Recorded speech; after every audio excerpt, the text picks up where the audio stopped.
Welcome to the bold analysis, ladies and gentlemen. Do you think it was a coincidence that as the country was talking of 3 years of William Ruto regime, some people were planning what they call the term extension? And Ruto marked 3 years since taking over the reins of power in 2022. This is a significant political development that has now been marked with controversy. And while the country and the media was supposed to be glued in highlighting or probably reminding the Kenyan voter what the man they elected as a president has achieved within the last 3 years, all that had to be whitewashed by a bill that was leading to term extension. A bill that I agree with legal experts that the bill is dead on arrival. And in this podcast, we're going to look at the real issue, how the president has reacted to that bill, and why even thinking of adding the days of a sitting president by even 10 days is a big disaster. It's a disaster that this country cannot afford to look at. Kindly subscribe to our channel, click the notification bell and like our videos. Thank you very much for supporting this channel. We do this each and every day because of your support. And we continue to say to encourage you to support us as we give you exclusive political analysis. We are reliably informed that despite of William Ruto's challenging access, being uncomfortable with Nandi Senator Samson Cherargei bill that is dubbed Constitutional of Kenya Amendment Bill 2024, which is supposed to proceed for second and third reading in the chambers, in the Senate, if it gets the 2/3 threshold in both houses. That bill is yet to be withdrawn from the assembly, is yet to be drawn by the sponsor. The sponsor of that bill is none other than Samson Cherargei. And at this point, Kenyans listen, and there have been calls for Samson Cherargei to withdraw the bill, because how about if Senate, if they are enticed by the dividends of the bill and probably give it an approval? That is not far-fetched. The National Intelligence Service and the president's advisors understand very well that any attempt now is going to plunge the country into protests. And if you look at how Kenyans for the last couple of days have been reacting to the story of term limit, you've been seeing people saying, try, we go back to the street. Try, we go back to the street. And that is something that the president at this point is in a big crisis to explain to the country what they have achieved.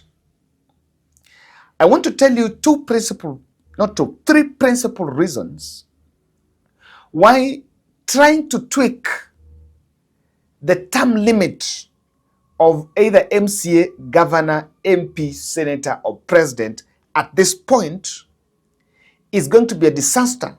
It's because of these three principal reasons. Number one, the conversation of one term, two term, the debate of one term, two term has polarized the country, has charged the populace, And now people understand. You know, I say the one-term, two-term, you know, euphoria is also blessings for the political discourse in this country. At least people are now talking about, do we need to give William Ruto the second term, or do we need to remove him by making sure he only serves one term?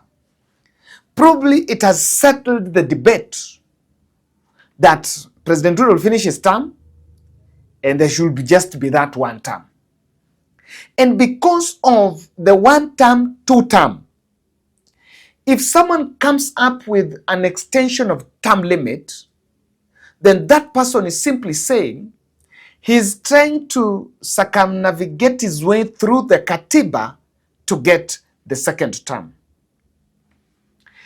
And the second reason why any attempt to tweak that constitution is going to meet a huge hostility is because of the paradox of what has Ruto done. Let me tell you, it is called term accountability. At this point, let's rush to, I've seen only one leader, and that is Esther Passaris.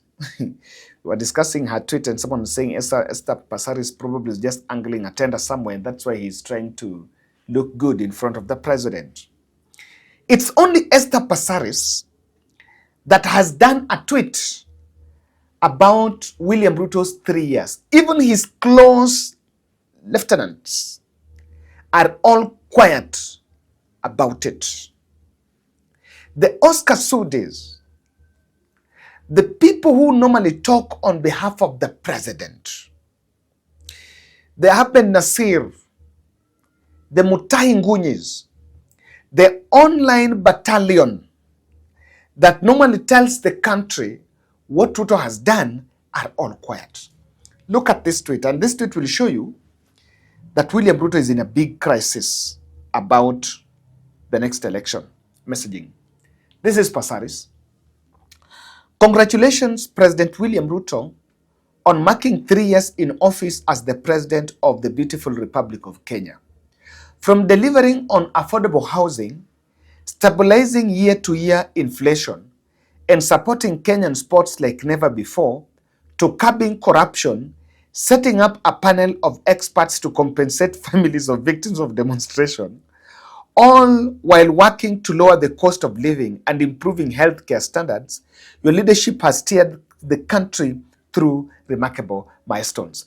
Just from this tweet, allow me to take the next 2 minutes and explain to you the crisis that William Ruto is facing. And that is why any advice on a constitutional change that alters the election dates beyond the 10th of August 2027, let me tell you, I see people joking around saying all this and that. We must have an election in 2027 because that election is a very key element on stability of the country. And let me not get there. Let me explain. When explaining about affordable housing,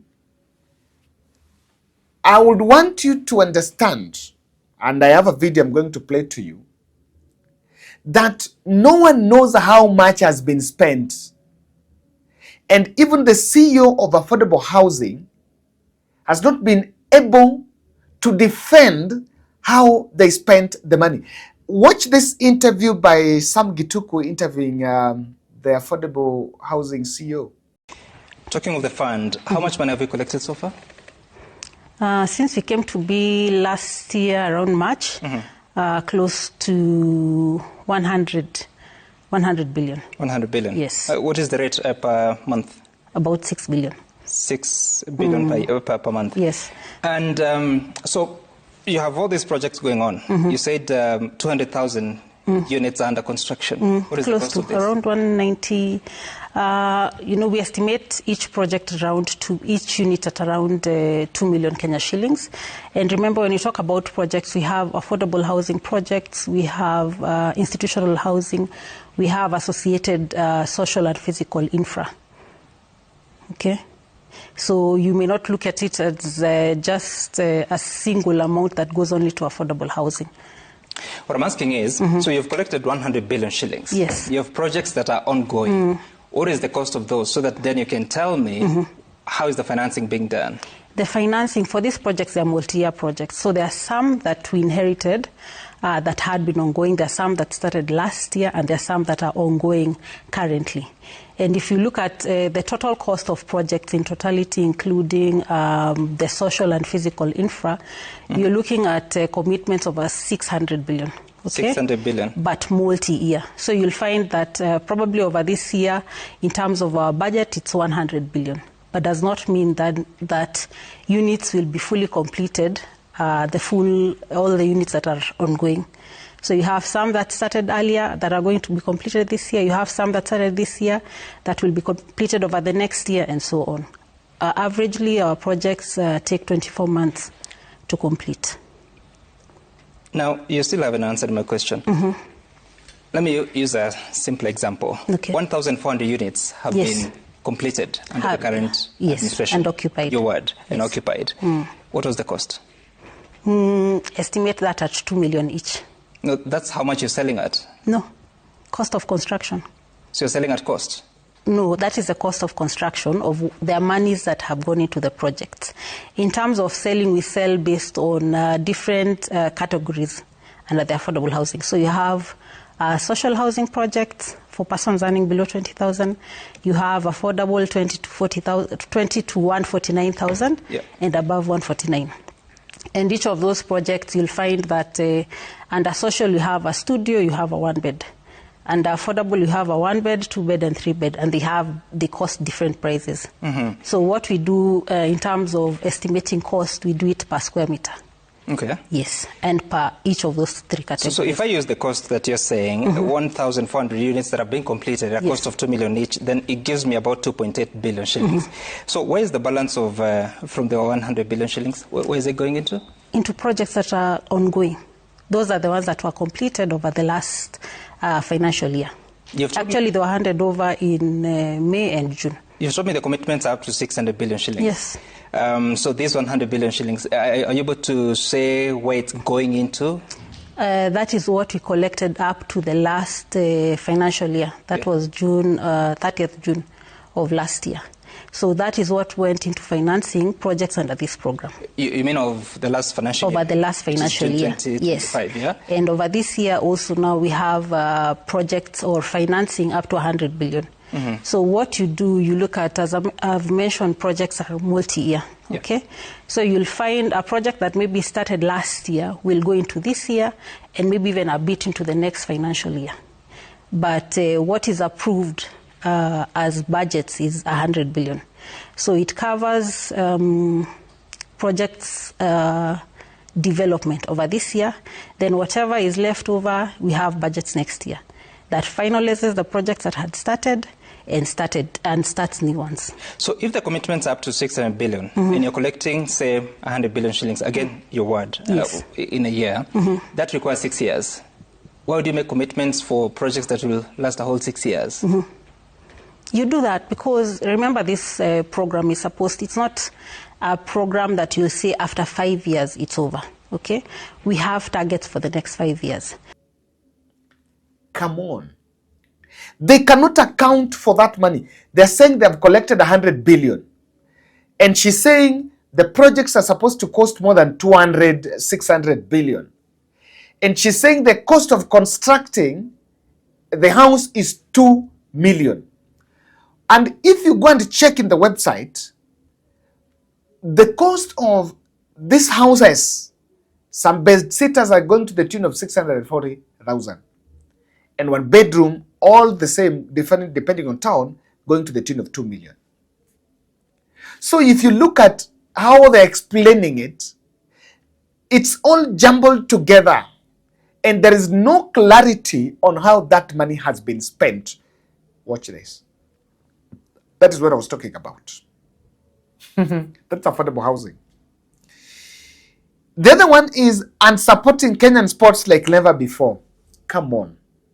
So this issue of supporting sports is saying, I'll give million if you win to this, I'll give you affordable housing, you give to this. And does that come on as part of track record? Can you come to people in 2027 and tell them that I've been supporting sports? If anything, we did not advance to the standards. And recently we played a game against Gambia and we lost.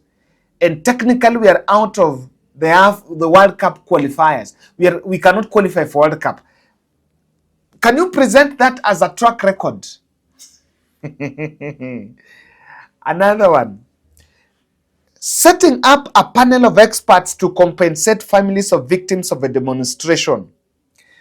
This one was formed the other day. So I may want to ask Pasaris maybe for a minute. Pasaris, was it in President William Ruto's manifesto for him to break the social contract with the people and a protest to happen, people to be killed, so that a compensation committee is formed, and through that, the president shall have achieved something? Come on. Come on. Really. Some of these things are unimaginable. And they are beyond the comprehension. They are below the comprehension of a sitting women rep of a capital city. I don't know. Maybe. I think without bias. Maybe no. Maybe I don't know. I don't even. This one even Nuru Okangas cannot argue this way. All working to lower the cost of living and improving the healthcare standards. The healthcare standards is the SHA that is now having troubles. I'm telling you, tuko na shida sana kwa nchi. Tuko na shida sana kwa nchi. And I was telling you that is the second reason why no one should think about meddling with the election debt. The third reason is this. We are dealing with an informed population that is full in social media with the information, and it can blow up anytime. I want us to check another tweet by Willis. By the way, and I want to tell you this, when the likes of Willis are talking about the government has been denying that, we are not planning to change the constitution, and so the public are being misadvised. This is what Willis is telling the masses, people who have Twitters. This bill is the height of political fraud. You cannot amend the constitution to extend your own term in office. That is self-dealing of the worst kind. Articles 101, 136, 177, and 180 were deliberately fixed at 5 years to ensure accountability through periodic elections. Extending terms to 7 years without going back to the people is a direct assault on Article 1. Sovereignty belongs to the people, not to politicians. Creating a prime minister appointed by president under Article 151 is an insult to Kenyans who fought for a system that checks imperial presidency. This clause is nothing but a backdoor to dictatorship. And understand, the bill has already rattled the House, and Raila Odinga team are already coalescing around mounting a big fight against this, because it is going to consume, it can consume many careers. You must understand that even the current Musalia Mudavadi, who is the Prime Cabinet Secretary and probably the de facto Prime Minister, is also amongst the teams that are uncomfortable. And the president has clearly been warned that if you make the blunder of entertaining even such a talk, leave alone executing it, the country might go down. Thank you.